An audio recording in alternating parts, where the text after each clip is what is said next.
How's it going, my fellow Guardians? Welcome to another Destiny 2 video. In today's video, I'll be showing you how to get one of the most popular exotic weapons in Destiny 2, the Wish and the Bow. This Wish and the video is an in-depth full guide aimed at new players, returning players, and seasoned vets. However, if you're looking for a quicker video, then I will leave a banner link on screen to my shorter Wish and the guide. If you find any of the info in this video useful, you can support me by getting this video to 50 likes. Now, without any further ado, let's jump right into the guide. Keep in mind you must own the Forsaken DLC to have access to this quest. With that in mind, to begin your journey for the Wish and the Bow, you first need to visit the tower and head to the Quest Archive Terminal. At the Quest Archive Terminal, go ahead and preview the Exotic tab at the bottom left corner. Here's where players can access abandoned exotic quests as well as exotic quests that have yet to be completed. For the Wish and the Exotic Bow, we're looking for the quest Hunters Remembrance, and you'll find this quest at this tab right here. So simply go ahead and collect this quest to begin your journey for the Wish and the Bow. Just keep in mind you can only complete this quest once per account, so if you've already completed it, you won't be able to complete it again. Another important note is that you may have the old Wish and the quest from the Forsaken DLC. This is the outdated version of the quest with different initial steps. However, with the release of Shadowkeep, the Hunters Remembrance quest was added to the archive to make it easier for players. So just make sure to double check that you have the correct quest. Once you have collected the Hunters Remembrance quest, the first step requires you to go and speak to Petra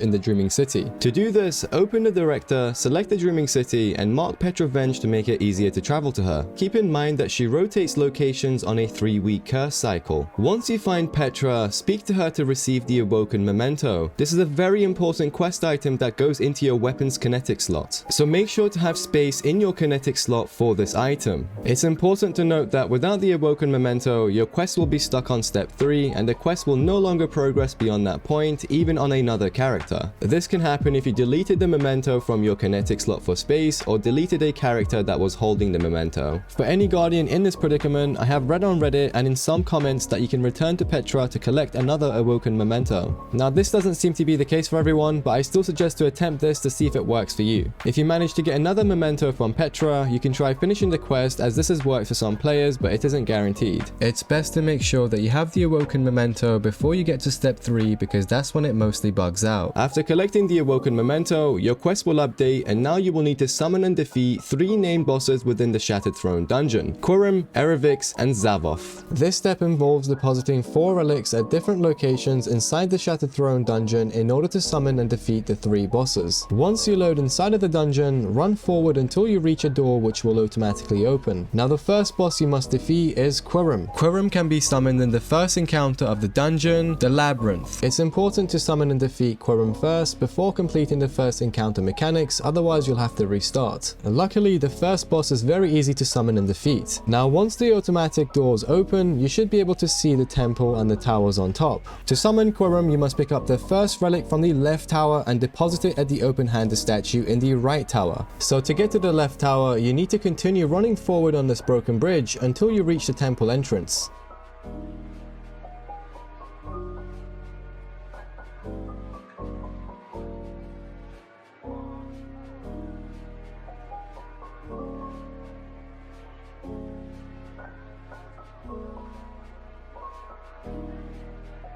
From the temple entrance, run inside the temple, past the first group of Taken, and then take your first left. This will lead you outside, where you'll need to climb up a statue to jump to the left tower.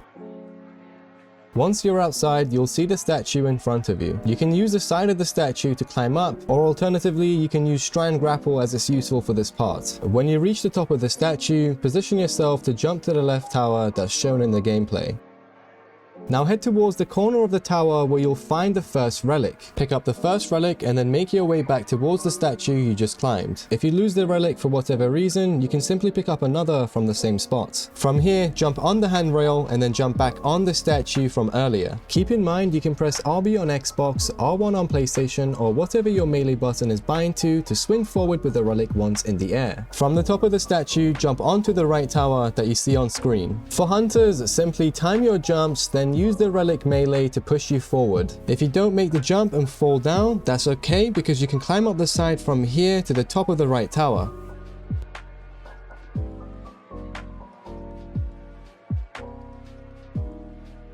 Once you're on the right tower, run to the open-handed statue and deposit the relic. This will immediately summon a Minotaur boss behind you. Go ahead and defeat this Minotaur, and shortly after the first Minotaur, Querim will spawn in the same spot.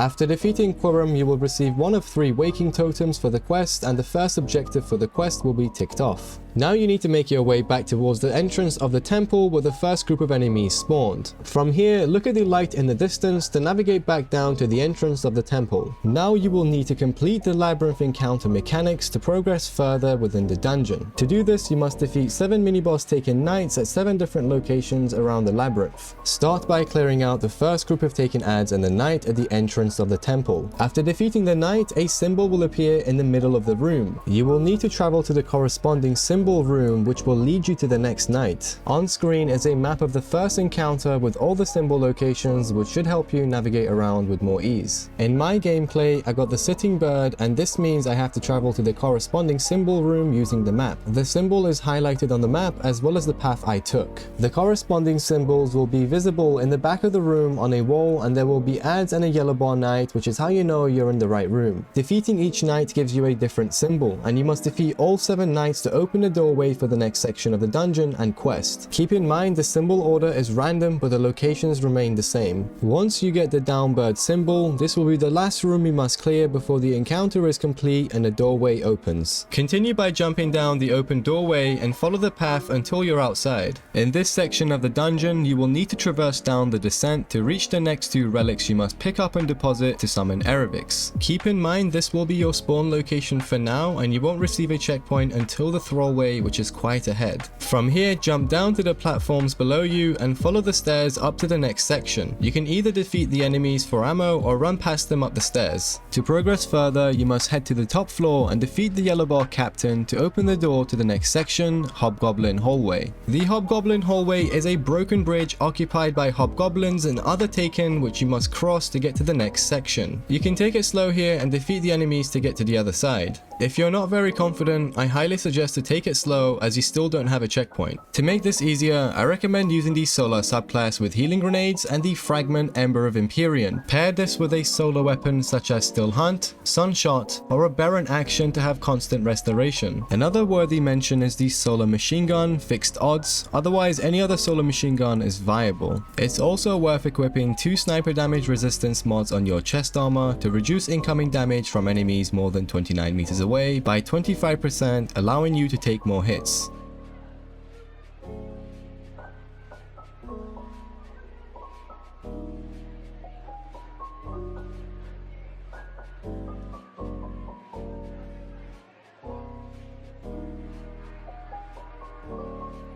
Alternatively, you can equip Strand Grapple with a sword that has the perk Eager Edge to cross this bridge very quickly. This would be a bit more dangerous, but by far one of the quickest ways of crossing this bridge. Hunters can also use their Void subclass and go invis for this whole section. You can use the build shown on screen for infinite invisibility.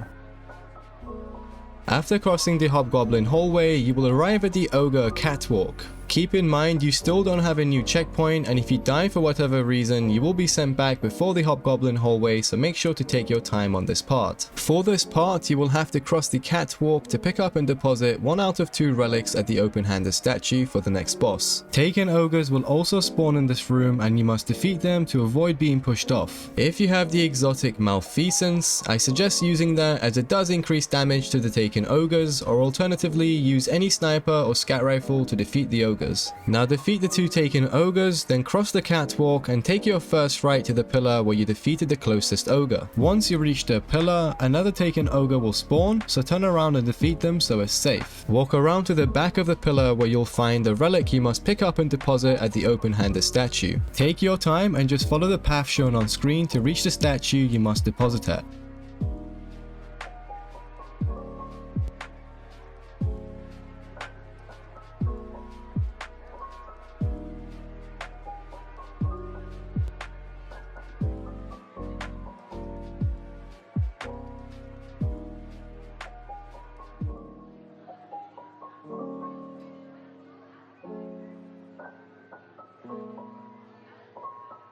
Once you deposit the relic at the open-handed statue, quickly turn around and defeat the ogre that spawned.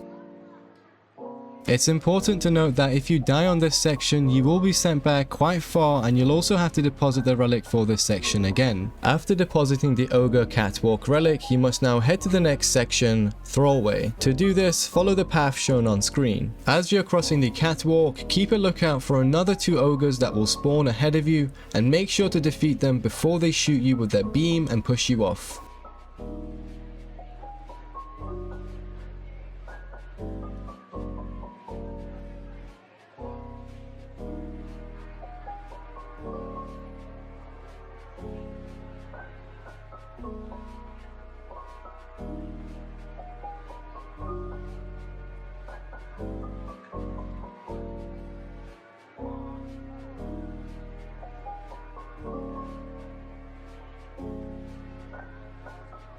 Once you have reached the Thrallway, you will immediately have a slow debuff which stops you from sprinting and using your jump ability. There will also be infinite taken thrall that spawn and chase you, so once you enter, walk up the stairs and take a right. Here you'll find the second relic you must pick up and deposit at the open-handed statue in order to summon and defeat Eriviks. Now you must run through the Thrallway with the relic to reach the next statue. My best advice to get through this part quickly is by bunny hopping. Whilst running, simply jump, then melee attack with the relic in the air. You can repeat this quickly to get way ahead of the thrall. Just don't do it on the stairs as you'll slow down. If aim assist keeps tracking the thrall when you melee, aim your crosshair higher at the direction you're headed to lower the chances of tracking. You can also use strand grapple to swing through this section very quickly. Once you have reached this open door, jump down and deposit the second relic at the open-handed statue.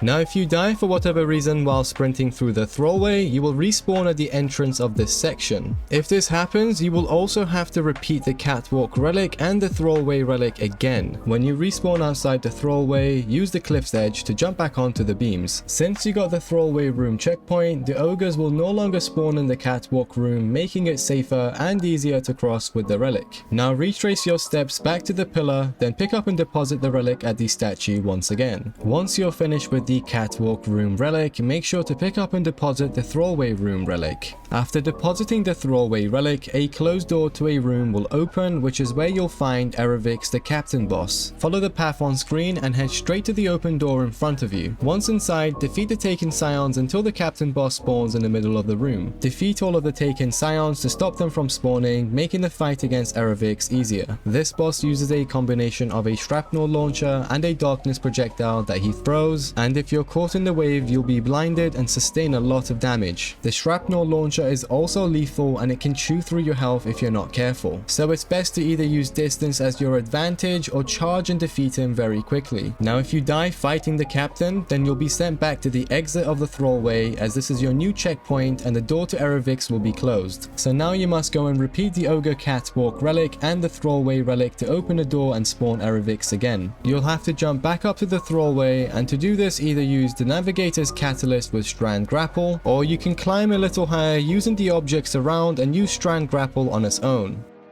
If you're a hunter, you can equip the Stompede's exotic and climb up using the path shown on screen.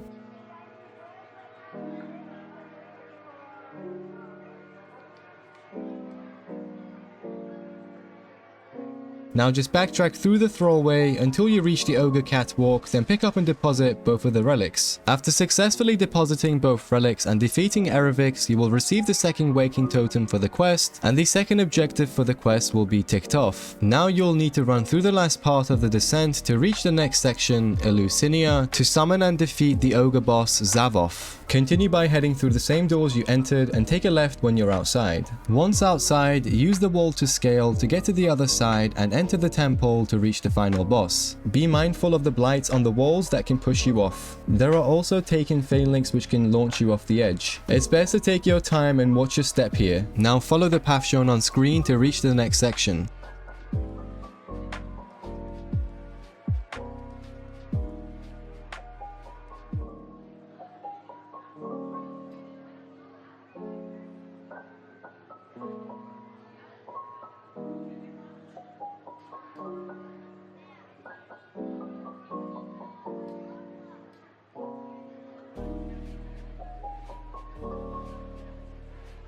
Reaching Eleusinia marks the very near end of the quest and acquiring the Wish and the Bow. The final boss Xavoth is located in this room but must be summoned and defeated first whilst fighting the main encounter boss. Keep in mind the encounter boss here is also an ogre, so pay close attention to the names and their sizes as Xavoth is only a mini-boss ogre. This section may sound complicated, but here's a breakdown of how the encounter works. Feel free to pause the video and use this short guide and map to help you get through this encounter. Soon as you jump down, the encounter boss spawns in the middle, followed by 4 wizards around the room with ranked file enemies to protect them. Now in order to break the boss's shield, you will have to kill the wizards around the room, which gives you the debuff Petitioner's Mark. Keep in mind this debuff is dropped on the floor where the wizard was defeated in a form of a blue orb, and you must run over it to collect it. This debuff has a countdown and you can refresh the timer by picking up another Petitioner's Mark. If the debuff timer reaches 0, you will instantly die. You will need to defeat 4 wizards to get the debuff Petitioner's Burden, and then you must dunk at one of 4 deposits around the room. Once you deposit the debuff, the boss's shield breaks. Before you begin dealing damage against the encounter boss, look for the taken Minotaur that spawns as soon as you dunk the debuff. The Minotaur might be invisible, but he always spawns in the top right corner of the room. Now I recommend taking out each wizard clockwise because the last wizard is near the deposit where the Minotaur spawns. Defeat the taken Minotaur to spawn the final relic at the top of the stairs. Head up the stairs, pick up the relic, and deposit this at the final open-handed statue shown on screen.